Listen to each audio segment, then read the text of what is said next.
আপনি যেটা বললেন নির্বাচন সংক্রান্ত, প্রথম কথা হচ্ছে যে আপনি খুব রাইটলি পয়েন্ট আউট করেছেন। আমাদের গভর্নমেন্টের অফিসিয়ালরা অনেক সময় যারা নির্বাচন কেন্দ্রে দায়িত্ব পালন করেন, তারা আইন কানুনের নানান ফাঁক ফোকর দেখিয়ে সংবাদ সংগ্রহ থেকে বিরত রাখার চেষ্টা করেন। এটা একটা বাস্তবতা।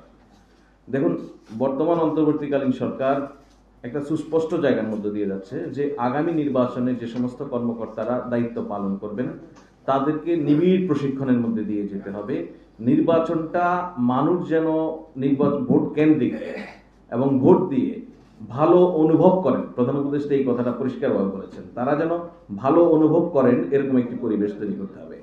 এবং সরকার চেষ্টা করছে অতীতের এই যে কলুষিত নির্বাচনগুলি, সেই নির্বাচনগুলিতে যারা দায়িত্ব পালন করেছেন তাদেরকে কতটা দায়িত্ব পালন থেকে বিরত রাখা যায়। হয়তো শতভাগ সম্ভব হবে না, এটা বিপুল সংখ্যক কর্মকর্তার প্রয়োজন হয়, আপনারা জানেন, শতভাগ হয়তো সম্ভব হবে না, কিন্তু কি পয়েন্টগুলিতে যে সেগুলিতে যেন আগের যে মানুষগুলি যারা নষ্ট নির্বাচন করে অভ্যস্ত, যারা নির্বাচন মানেই দেখেছে একটা নষ্ট প্রসেস, সেই মানুষগুলিকে যেন অন্তর্ভুক্ত না করে ভালো মানুষদেরকে ভালো প্রশিক্ষণের মধ্যে দিয়ে করা যায়, সেই বিষয়টা চিন্তা করেছে।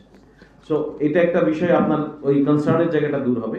আরেকটা বিষয় সেটা হচ্ছে আমি নিজেকে আপনাদের সঙ্গে রেখে বলি যে এই জায়গাটা আমাদের একটু চিন্তা করা দরকার যে ধরুন ইলেকশন কাভারের সময় আপনারা যখন একটা ভোট কেন্দ্রে, আপনারা জানেন আমাদের এখানে ভোট কেন্দ্র মানে স্কুলের শ্রেণীকক্ষ, তাই তো? তো একটা ভোট কেন্দ্রে কতটুকু জায়গা থাকে বুঝেন, একটা কক্ষের মধ্যে আবার কয়েকটা বুথ থাকে। সুতরাং ভোটের ওই গোপন কক্ষে আপনি যাচ্ছেন না, সাংবাদিকরা যাবে না, এটা কেউই যেতে পারে না, কোনো অফিসারও যেতে পারে না, সেটা ট্রু। কিন্তু একটা কক্ষে একসঙ্গে কতজন সাংবাদিক প্রবেশ করবে? আমাদের তো এখন প্রচুর মিডিয়া, এটা একটা বাস্তবতা। এই চ্যালেঞ্জটাকে কিভাবে উতরানো যায় আপনারা স্থানীয় পর্যায়ে নিজেরা আলাপ আলোচনা করেন, এখনই দরকার নাই, প্রয়োজনে পরে আমাদেরকে জানান। আপনাদের যদি কোনো আইডিয়া থাকে যে এই সমস্যার সমাধান প্র্যাকটিক্যালি কিভাবে করা যায়, আমরা এটা অন্য সাংবাদিকরা আলাপ করছে, নির্বাচন কমিশনও সংশ্লিষ্ট সাংবাদিকদের সঙ্গে আলাপ আলোচনা করছে, এই জায়গাটা কিভাবে একটা স্মুথ স্পেস তৈরি করা যায়। আপনাদের কোনো আইডিয়া থাকলে আমাদেরকে জানালে আমরা সেটা কনভে করব। বিধি সম্পর্কে উনি খুব ইম্পর্ট্যান্ট একটা পয়েন্ট উল্লেখ করেছেন।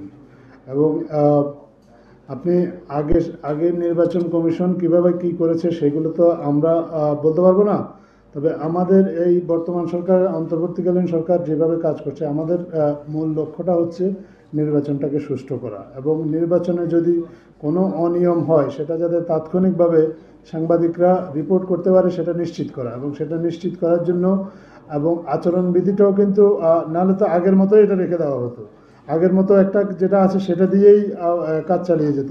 এটা পর্যালোচনা করে এটা এমনভাবে করা হবে যাতে সাংবাদিকরা তাদের কাজেও কোনো প্রতিবন্ধকতা সৃষ্টি না হয়, আবার নির্বাচনে ভোট সংগ্রহের কাজেও কোনো ধরনের বিঘ্ন তৈরি না হয়। আর একটা প্রসঙ্গে আপনি বলেছেন যে, আমি আগে নির্বাচন প্রসঙ্গেই থাকি এখনও, আপনি রাজনৈতিক দলের পেশি শক্তির কথা বলেছেন। রাজনৈতিক দলগুলোর কাছ থেকে আপনারা অনেক বাধা বিপত্তি সংবাদ সংগ্রহ করতে পান, ভবিষ্যতে যে সেটা পাবেন না তার কোনো নিশ্চয়তা নেই। কিন্তু একটা জিনিস আমরা আপনাদেরকে এনশিওর করতে পারি, বর্তমান অন্তর্বর্তীকালীন সরকারের কোনো দল নেই, কোনো দলের প্রতি কোনো দায়বদ্ধতাও নেই।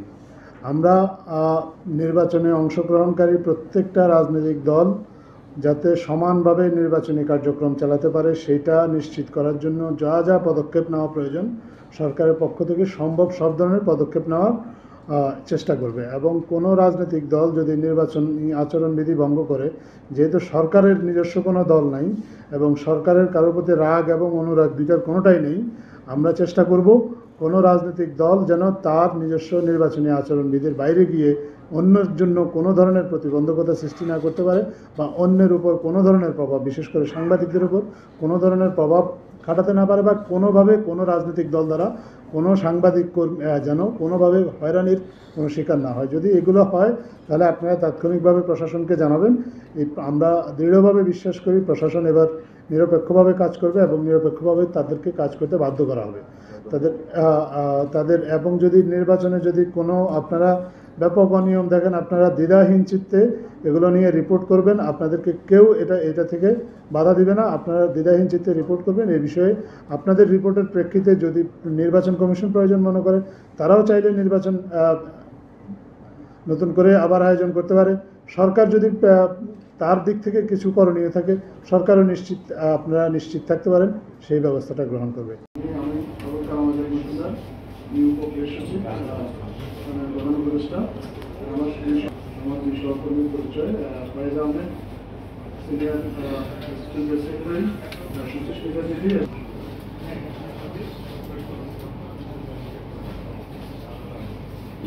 এবং অপরান্ত শুভেচ্ছা। আসসালামু আলাইকুম, আমার নাম সোহেল মাহবুব। আসসালামু আলাইকুম, আমার নাম আফজাল হোসেন। আমি দৈনিক আমাদের ব্যবসায়ী বাংলাদেশ ফেডারেল সাংবাদিক ইউনিয়নের সহকারী মহাসচিব, রাজশাহী প্রেস ক্লাবের ভারপ্রাপ্ত সভাপতি। ধন্যবাদ।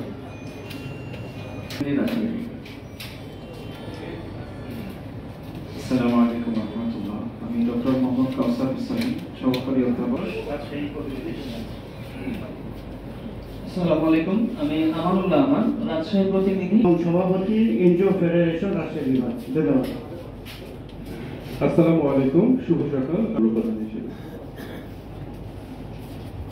আসসালামু আলাইকুম, আমি মুস্তাফিজুর রহমান, আমি ইন্ডিপেন্ডেন্ট টেলিভিশনে কাজ করি। আসসালামু আলাইকুম, আমি আবু সালাম মোহাম্মদ বদরুদ্দিন, উপকেন্দ্র প্রধান, বাংলাদেশ টেলিভিশন রাজশাহী।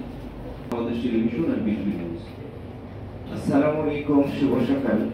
আমি মোহাম্মদ জাহিদ হাসান, আমি আমি মঈনুদ্দিন, দৈনিক আমার দেশ রাজশাহীতে কাজ করে এবং রাজশাহী সাংবাদিক ইউনিয়নের সহসভাপতি। শুভ সকাল, আমার নাম সুজন আলী, আমি ইউএতে দিচ্ছি। রাজশাহী এডিটর ফোরামের সাধারণ সম্পাদক। আসসালামু আলাইকুম, আমি মোহাম্মদ শুভেচ্ছা সবাইকে এবং মাননীয় প্রধান উপদেষ্টার যে প্রেস টিম তাদেরকে রাজশাহীতে স্বাগত জানাচ্ছি। আমি Shamshad district special branch Rajshahi জেলা। সকলকে শুভেচ্ছা। আমার নাম শুভ সকাল, আমার নাম আবরার সাহেব, আমি টেলিভিশনে কাজ করি।